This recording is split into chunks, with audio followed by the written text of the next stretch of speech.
Let's be real for a second. What happens if there's an emergency at your job? Like a real emergency? Who's supposed to step in and help? Well, it turns out there are official rules for this. And today, we're going to demystify the Serbian regulations on workplace first aid, the exact rules every employer has to follow to keep you safe. So let's dive right in. We've broken this down into 5 simple parts to make it super clear. First, we'll look at the law itself. Then we'll cover what your boss is legally required to do. After that, we'll take a peek inside the mandatory first aid kit, talk about employee training, and finally, we'll walk through the exact steps to take in an emergency. So first things first, why does this regulation even matter? To put it simply, it's the fundamental legal safety net for every single person at work. This is important for all of us. Now, the Pravilnik o prvi pomoći isn't just some friendly suggestion. It is the law. Its entire purpose is to guarantee that first aid is available to every single employee, no matter what shift they're on or where their workplace is located. This is a totally non-negotiable part of workplace safety. And get this, there's a line in Article 4 of the law that is an absolute game changer. It says, calling for medical help must not cause a delay in providing first aid. Just think about what that means. It means you can't just call an ambulance and then stand there waiting. The law demands that you act immediately. You are the first response. Okay, so what does all of this actually mean for your employer? Let's break down the specific legal duties they have to keep you and your colleagues safe. The law gives them a pretty clear checklist. Employers have to start by assessing the specific risks of your workplace. Then, they have to provide all the necessary gear, like first aid kits. They also have to train a sufficient number of employees and make sure someone trained is always available on every shift at every single location. And here's a big one. They have to make sure everyone knows who those trained colleagues are. So when the law says a sufficient number, what does that actually mean? Well, it gets very specific. Employers have to train all of their managers, plus a minimum of 2% of the employees on each shift or at each location. This whole system is designed to make sure someone qualified is always nearby. You know, it's also not a one-size-fits-all kind of deal. There are actually 2 different levels of training.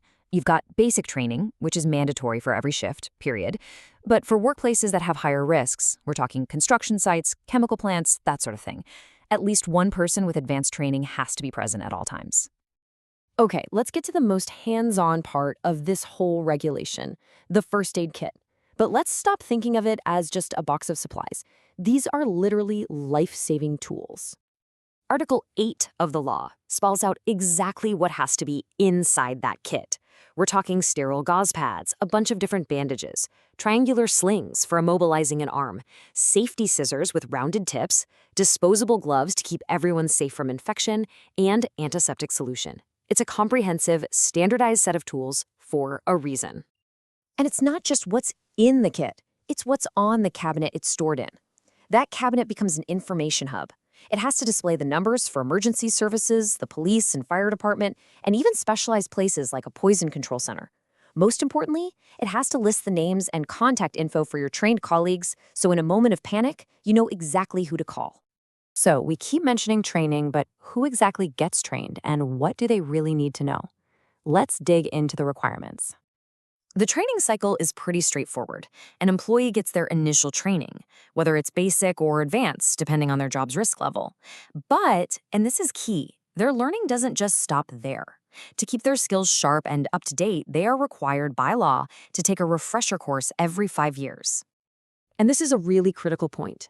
The employer's job isn't done after they buy the kit. Article 9 legally requires them to maintain it and immediately replace anything that gets used. I mean, think about it. A half-empty first aid kit is a useless one in an emergency. All right, now we get to the most practical and probably the most important part of this whole thing. What do you actually do in an emergency? How do you react when every single second counts? The official guide lays out 6 universal steps. First, and this is the hardest one, stay calm. Take a deep breath and focus. Second, assess the scene for any danger to yourself or to others. Third, check the injured person's condition. Are they breathing? Are they bleeding? Fourth, provide first aid, starting with the most critical injuries first. Fifth, call for professional help and give them clear, precise information. And finally, number 6, stay with the person until help arrives. Let's walk through a specific scenario. Someone is unconscious, but they're still breathing.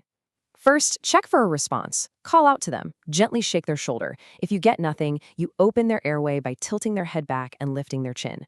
Then you check for breath for about 10 seconds. Look, listen, and feel. If they are breathing normally, you gently place them in the recovery position on their side to keep that airway clear. And now, for the most critical scenario of all, a person is unconscious and they are not breathing. This is when you have to start CPR, immediately. The CPR cycle is all about a rhythm built on two key numbers. The first number you need to burn into your memory is 30. You begin by performing 30 chest compressions, hard and fast, right in the center of the chest. The second number is 2.